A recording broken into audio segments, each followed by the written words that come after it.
A new item has arrived. It's the ImmersionRC PowerPlay FPV DVR. And now I pre-ordered this as soon as I saw it because I think it's quite an interesting combination of elements. First thing is, it's a h.264 60 frames per second DVR using the AV out from your goggles, and I'm going to try it with my Attitude V4s. It's also a battery case, and it comes with two 18650 batteries, and you can use it. Actually, no. It comes with two 18500 batteries, and you can use this to power your goggles, and you can recharge this with USB-C, so that's pretty handy. And finally, as you can see, it has a little display on it, so you can actually see what you're recording, and I think most interestingly, you can mount this on the back of your goggles here on this strap, so people can see what you're flying. It's almost like they're looking through your head into the goggles. Let's open this thing up and see what's going on. Stickers to put somewhere. A bunch of cables and stuff in the bottom, so I'm sure there's some kind of composite cable. And also it comes with a an extra strap. You can add a top-mounted head strap, at least to the Dominator. We'll see if it works on the Attitude as well. So let's explore this a bit.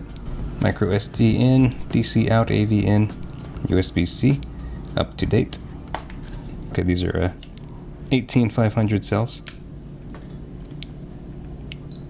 It looks like I will be able to use the included fan cover, so I can add the top strap, which I think I want to do, because that'll certainly help with the weight. Okay, here I've got everything installed on the goggles, and even though it is quite a few things, I think the implementation's pretty good. They made it about as neat as they could have.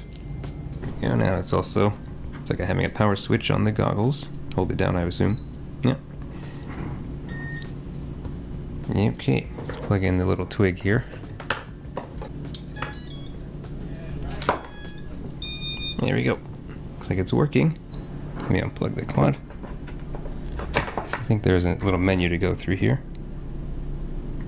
So I use the wheel to go back and forth. Record is on auto. Alright, let's play back. Looks pretty good. I think I've pressed power to go back, I assume. Yep. And then that completely exits out. And if I power it down,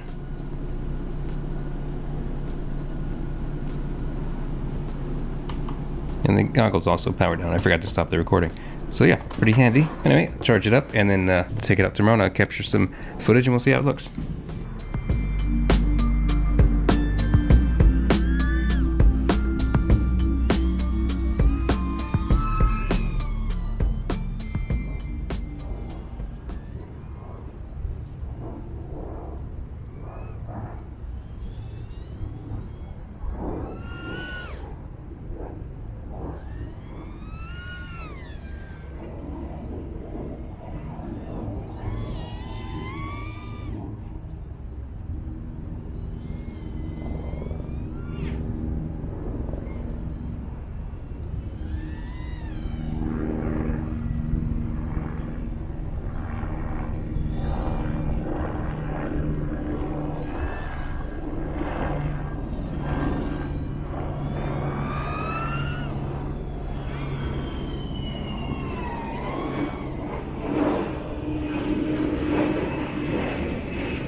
I think I had a good first test with the ImmersionRC PowerPlay. The display was easy to see outside, and I think the recorded footage looks really good, obviously way better than the DVR that's built into the Fatshark goggles and probably most goggles. So the bit rate that I measured was about 8 megabits per second, and if you figure that normal 1080p 30 HD video is about 35 megabits per second, that's okay, that's about in the range. One thing I did forget to mention was that the kit also comes with a long cable, so that if you don't want to put the PowerPlay on your goggles, you just want to, say, keep this in your pocket or something, it does come with this cable, which this is what the ends look like. And then it's quite long, and you just put the PowerPlay in your pocket or somewhere else convenient, in case that way your goggles become very light. And one thing to note, though, if you want to use this with something other than these Fatshark goggles, there might be a limitation in the sense that you can see on the connector, there isn't much distance between the AV plug and the power plug. So if on your goggles those two things are far apart, they may not work with this system, so keep that in mind. Yeah, this reminds me, one thing I think you might want to do, a couple of things you might want to do actually. You might want to get a little generic phone screen protector and cut it to put over the screen, because I can imagine you're going to scratch that at some point, putting this in and out of whatever RC bag you use. And also the batteries, I think, potentially are a little bit low capacity. These are 1400 18500 cells, so 1400 milliamp capacity. I think is a little bit low, probably won't last more than maybe 2 flight sessions, because you know, think about it, it's powering the display and the DVR and also the goggles and a module potentially. And in my case, the battery was about half dead after 1 session, so I think I'll probably start using these bigger capacity 2000 cells from my X-Lite, and then just put these lower capacity ones in the X-Lite, because it doesn't draw that much power. So I think that'll help a little bit, but you might want to upgrade the batteries if you're interested in this, because they probably won't last too long. But it does come with them, so that's nice. So yeah, I think this is a good product. It's a little bit expensive at $90 maybe, but it is well designed and well executed, and serves some very specific needs. And for me, I definitely wanted a better DVR for the channel, and having this back-mounted battery I think is also nice. So for me, it was an easy choice, and I think they did a good job on this.